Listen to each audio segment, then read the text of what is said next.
Olá a todos, aqui é o professor Cláudio e hoje para apresentar um conceito de liberdade que aparece lá no quarto século antes de Cristo e que foi desenvolvido pelo filósofo Aristóteles. Aristóteles nos apresentou, nos legou um conceito de liberdade que problematiza a ideia de trabalho. Para Aristóteles, a liberdade é incompatível com o trabalho e ele vai expor, apresentar bons argumentos para sustentar esta sua filosofia. Nós veremos aqui quais são estes argumentos, o que Aristóteles pensa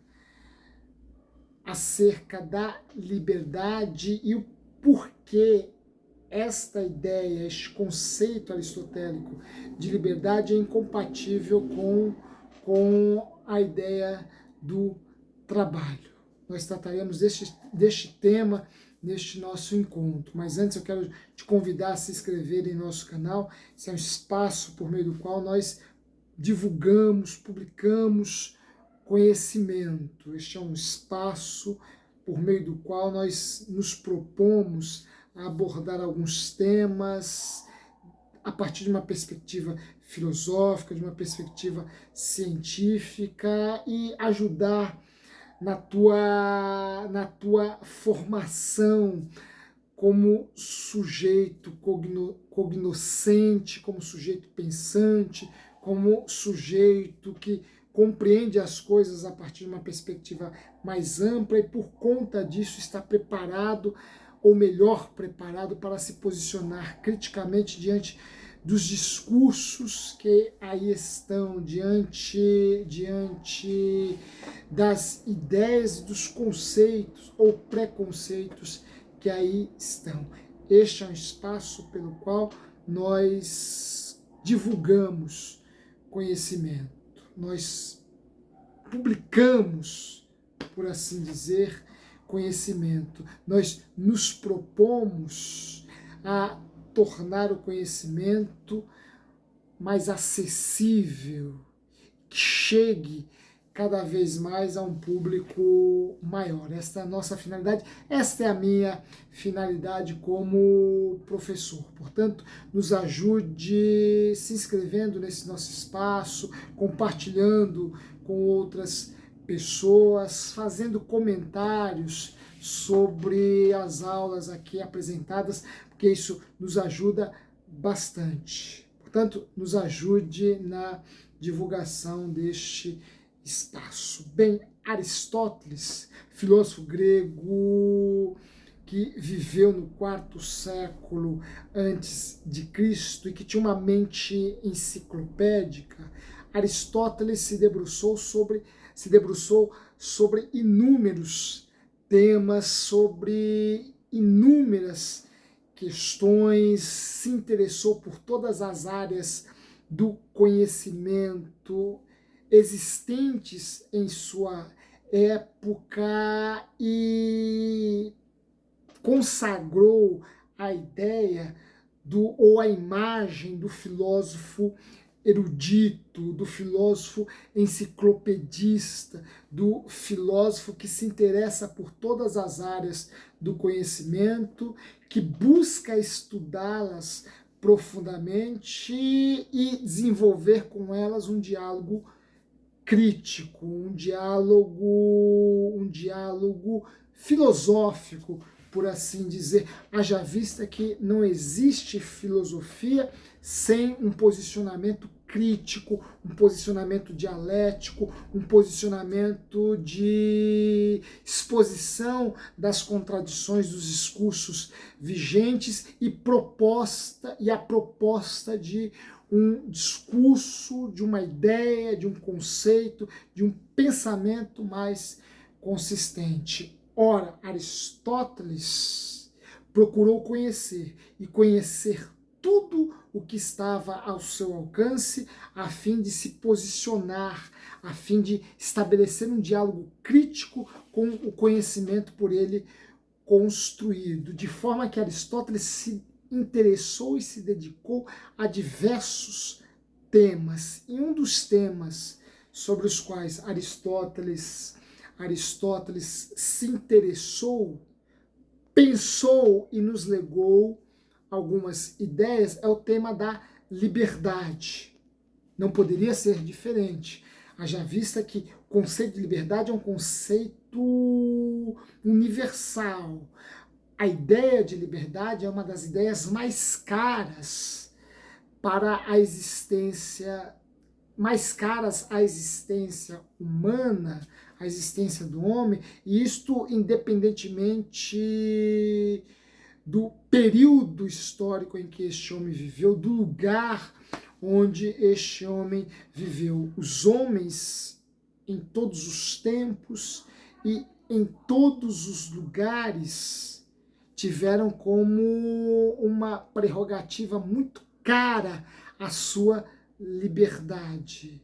A ameaça a esta liberdade, a esta prerrogativa, sempre preocupou o ser humano, sempre inquietou o ser humano. Aristóteles, que era um profundo conhecedor também de natureza humana, de espírito humano, de alma humana, não poderia ignorar esse tema tão importante para todos nós, que é o tema da liberdade.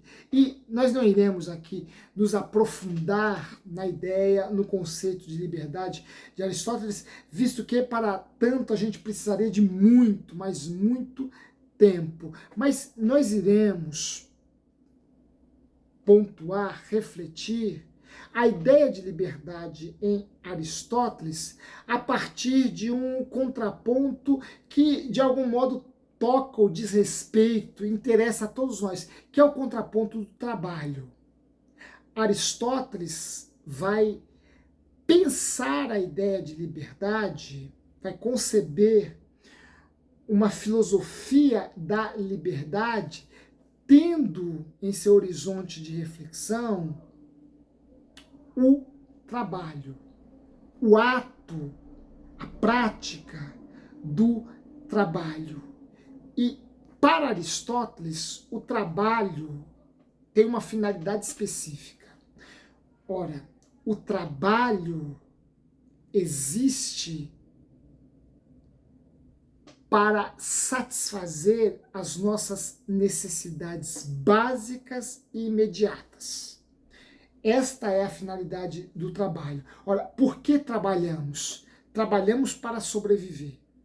Trabalhamos porque precisamos comer, trabalhamos porque precisamos de um teto para nos abrigarmos, para repousarmos, trabalhamos porque temos necessidades que precisam ser satisfeitas todos os dias, a todo momento. Ora, trabalhamos para suprir essas nossas carências, essas nossas lacunas, essas nossas necessidades básicas. É por isso que trabalhamos. Logo, para Aristóteles, estas necessidades que exigem de nós que nos entreguemos a alguma prática laboral, a algum trabalho para satisfazê-las, é apresentada aqui como uma espécie de coação ou de coerção. Nós somos coagidos a trabalharmos porque possuímos necessidades básicas, porque possuímos necessidades elementares, necessidades que não podem ser postergadas, que não podem ser adiadas. Ora, nós trabalhamos porque possuímos necessidades que precisam ser satisfeitas, preenchidas cotidianamente. Ora, nós precisamos beber, né, para satisfazer a nossa sede, isto sempre. nós precisamos comer para saciar a nossa fome, e isto todos os dias. Nós precisamos de trajes, de roupas que protejam os nossos corpos, e isso todos os dias. Nós precisamos de um lar para nos abrigarmos, para nos abrigar. Para nos abrigarmos, nós precisamos de um lar, um teto para repousarmos. Estas coisas batem às nossas portas cotidianamente. Por quê? Porque são necessidades fundamentais, são necessidades, exigências constantes. Ora, sem essas coisas, o que seria de nós? Daí a importância do trabalho. O trabalho existe porque nós somos coagidos pela vida, pelas necessidades, pelo princípio da sobrevivência a trabalharmos. Somos coagidos por essas necessidades, por essas intempéries da vida, a trabalharmos. E o trabalho, portanto, tem como finalidade suprimir estas nossas necessidades. Daí Aristóteles concluir que o trabalho não é uma opção, é uma imposição. O trabalho não está relacionado, não está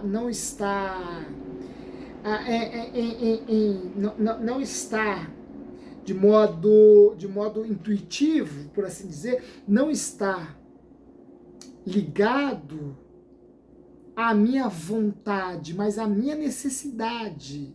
Eu não trabalho porque tenho vontade. Eu não trabalho porque tenho vontade de trabalhar. Eu trabalho porque eu preciso trabalhar. O trabalho, repito, é uma necessidade que se impõe sobre mim. Não é uma vontade. Não é algo que surge em mim de forma volitiva, espontânea. Não, trabalho porque isto me é necessário, isto me é imposto pelas próprias circunstâncias da vida. E por ser imposto, o trabalho não me torna um homem livre, porque eu não trabalho porque tenho vontade de trabalhar, eu trabalho porque eu preciso trabalhar. Assim, eu não posso afirmar que sou livre. Aristóteles vai concluir daí a ideia de que o homem não nasceu para o trabalho, não faz parte da essência do homem o trabalho, porque uma outra essência, não faz parte da essência do homem o trabalho, porque o que é essencial ao homem é a liberdade. E como vimos, o trabalho ameaça esta liberdade, porque o trabalho nos é colocado como uma imposição e não como algo que parte da nossa vontade espontânea, que parte da de uma inclinação natural da nossa alma, da nossa vontade. Por isso que Aristóteles conclui que o homem não nasceu para o trabalho, porque o que é essencial à natureza humana é a liberdade e não as imposições que nos são colocadas. A partir deste conceito de liberdade, um princípio essencial à natureza humana e que se contrapõe a tudo aquilo que é imposto sobre o homem, aquilo que se coloca sobre o homem como uma obrigação para satisfazer essas necessidades.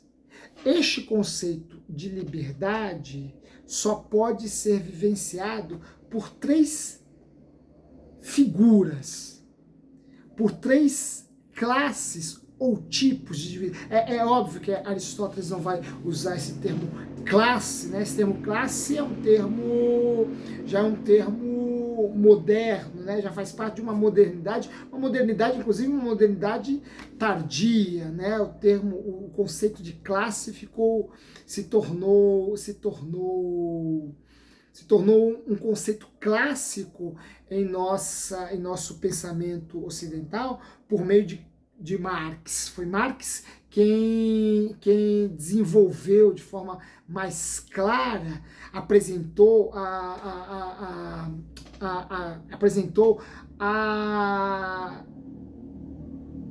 civilização ocidental, ao homem ocidental, um conceito de classe mais elaborado, mais sofisticado, mais complexo. Aristóteles não tinha essa consciência, essa ideia de classe. Esse conceito de classe não era um conceito que fazia parte do mundo aristotélico, mas recorramos a ele de forma lacônica, de forma geral, de forma livre, para entendermos o que Aristóteles pretende nos afirmar. Ora, se a liberdade é incompatível com o trabalho, pelas razões que nós já vimos, apenas três classes ou três tipos de indivíduos podem ser considerados verdadeiramente livres: os artistas ou os poetas, os políticos e os filósofos. Para Aristóteles, só estes três indivíduos podem arrogar para si a prerrogativa da liberdade. Só eles podem dizer: nós realmente somos livres. Os poetas, os filósofos e os políticos. Isto por quê? Porque a prática, por assim dizer, destes indivíduos não está condicionada às necessidades imediatas que lhes são impostas. O poeta não escreve poemas para satisfazer suas necessidades imediatas. O filósofo não pensa para satisfazer as suas necessidades imediatas. O político não age para satisfazer as suas necessidades imediatas. O poeta se ocupa, o poeta ou artista realiza a sua obra a partir do usufruto que o belo exerce sobre ele. O poeta faz poesia porque se ocupa com aquilo que que lhe provoca um deleite, um prazer estético. É este prazer estético, e veja que a palavra prazer aqui é fundamental, porque a palavra prazer contrasta com a ideia de imposição, que é própria do trabalho. Repito, nós não trabalhamos porque temos prazer. É claro que existem exceções, enfim, muita gente encontra prazer no trabalho, mas eu estou certo de que isto é experimentado apenas por uma minoria. A grande maioria esmagadora gostaria de fazer outras coisas que lhes são mais prazerosas do que sair todo dia de manhã ou no final da tarde para desempenhar esta ou aquela atividade. Ora, não faz parte da maioria dos trabalhadores deste país ou do mundo, não é? Fazerem do seu trabalho sua razão de existir, o prazer maior de sua existência. Isto ocorre? Ocorre, mas apenas com uma minoria. A grande maioria não trabalha porque gosta. A grande maioria não trabalha porque vê prazer no seu trabalho. Muito pelo contrário.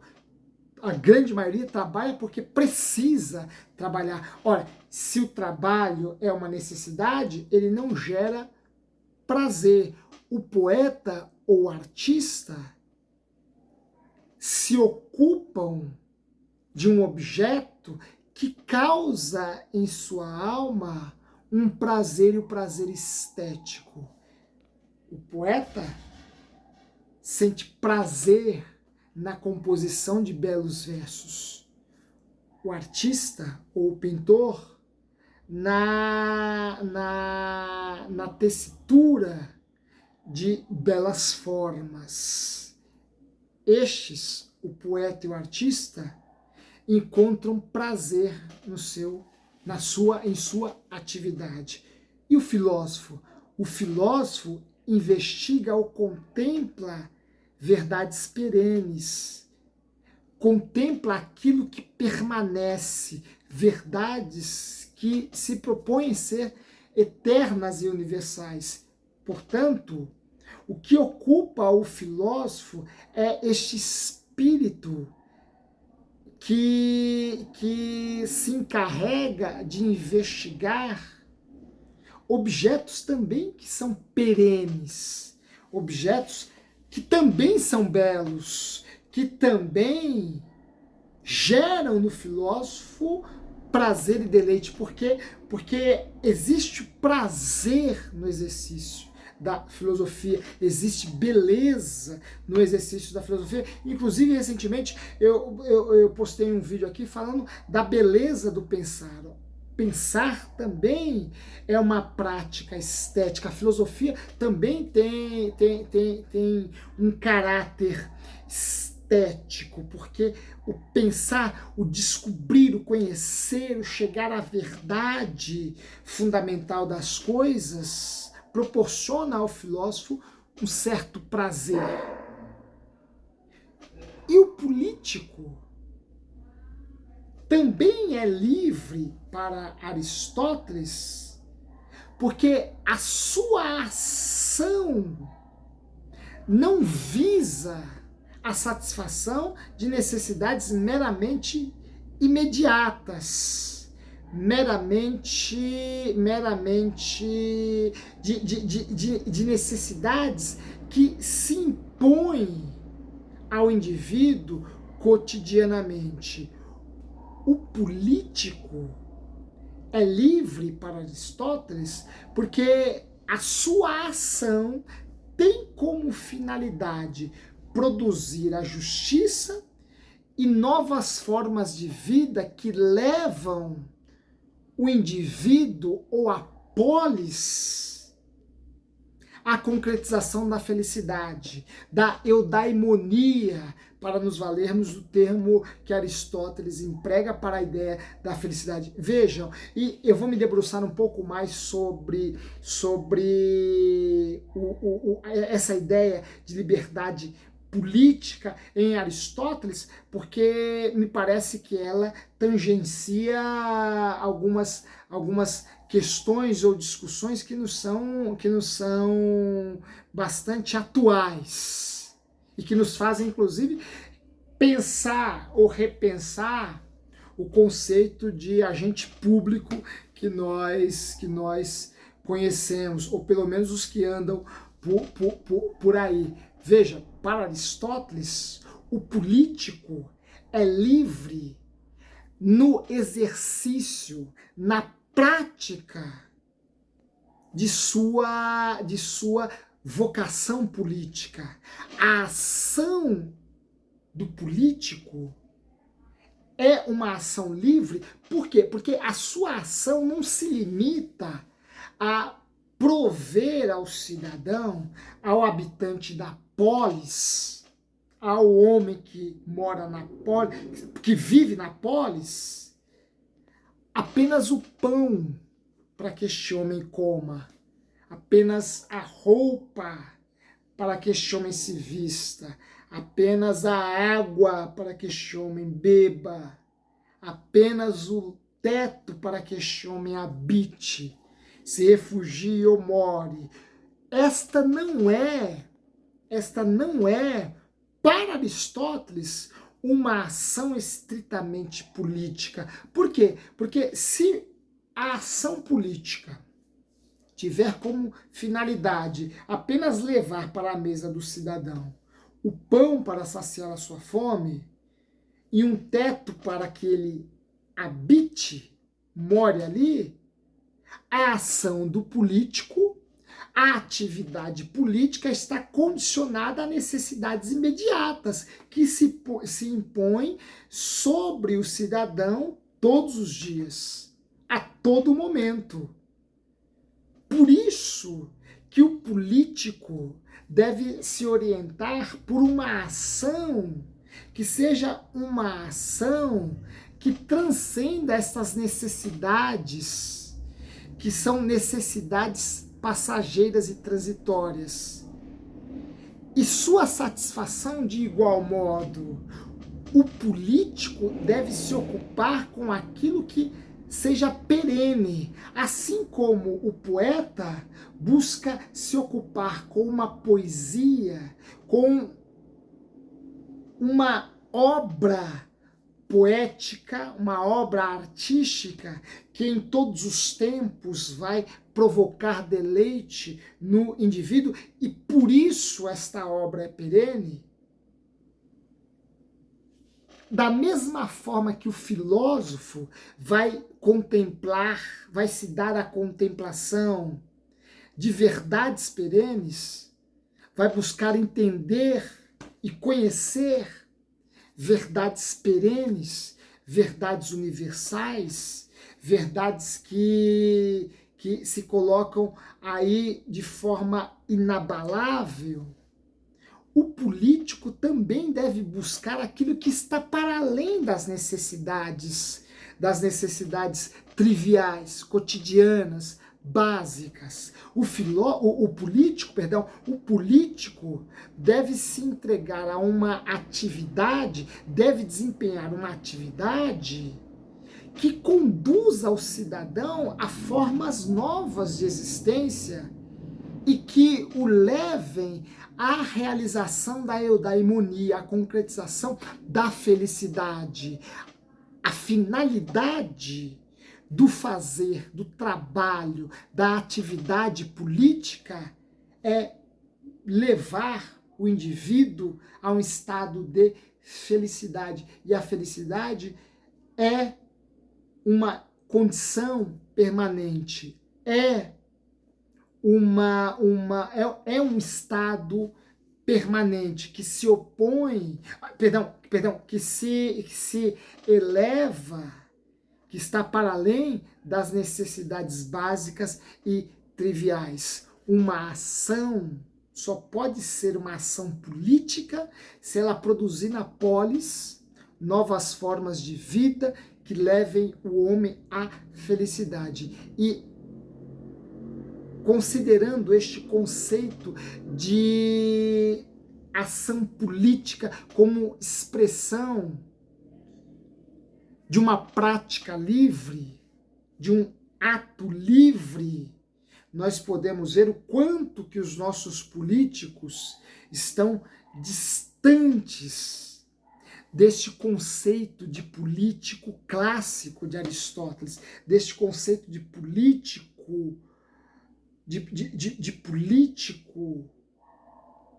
desenvolvido, engendrado, concebido, cozido por Aristóteles. E isto porque, se existe algo que não pertence ao horizonte das ações de nossos políticos, é produzir formas de vida que tornem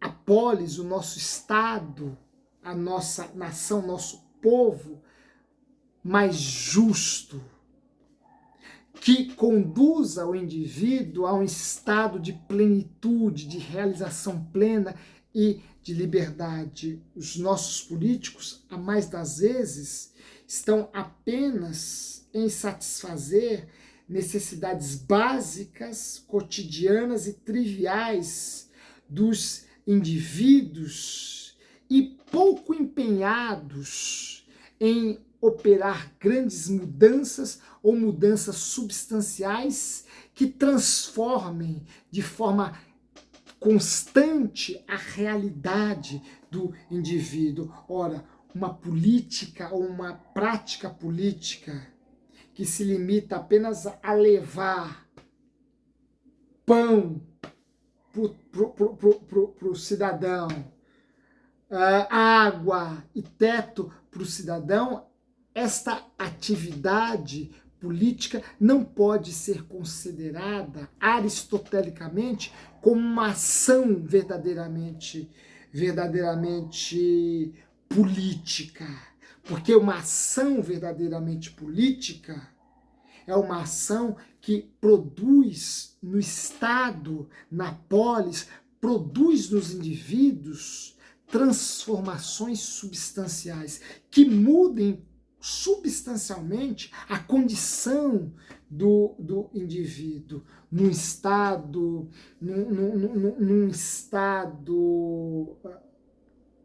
voltado para a satisfação destas necessidades básicas, no Estado ou numa política meramente assistencialista.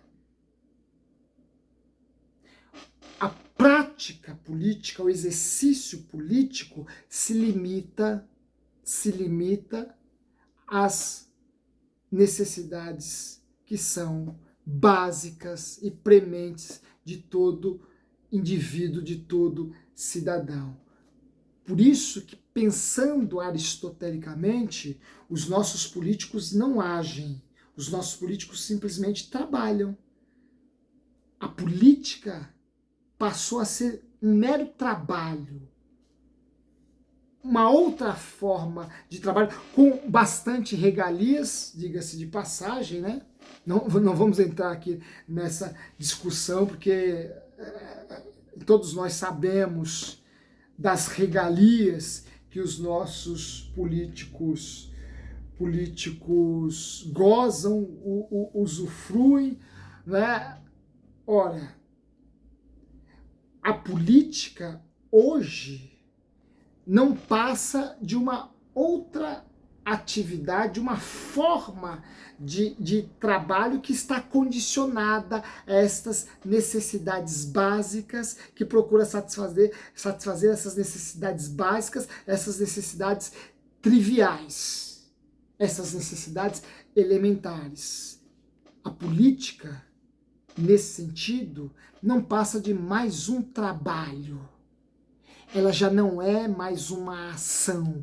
O político já não é mais um indivíduo que age de tal modo que a consequência de sua ação mude a realidade e de forma substancial do cidadão, do indivíduo. Estamos, portanto, muito distantes do conceito clássico de político desenvolvido por Aristóteles, apresentado por Aristóteles.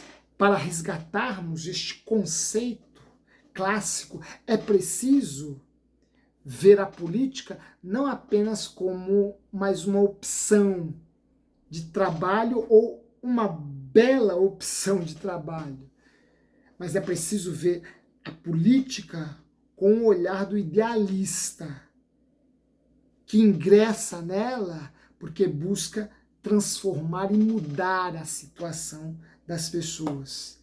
Transformar de forma substancial a realidade do indivíduo.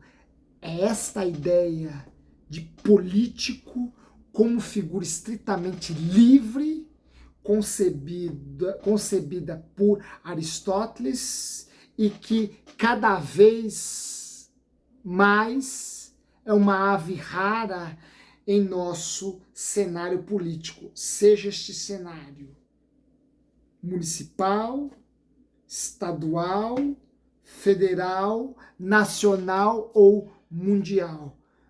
Nos faltam políticos idealistas que acreditam que a sua ação é capaz de mudar e mudar de forma radical a vida dos indivíduos. Torçamos para que os nossos políticos encontrem de fato ou reencontrem de fato a essência de sua atividade, a essência de seu ofício. Um forte abraço.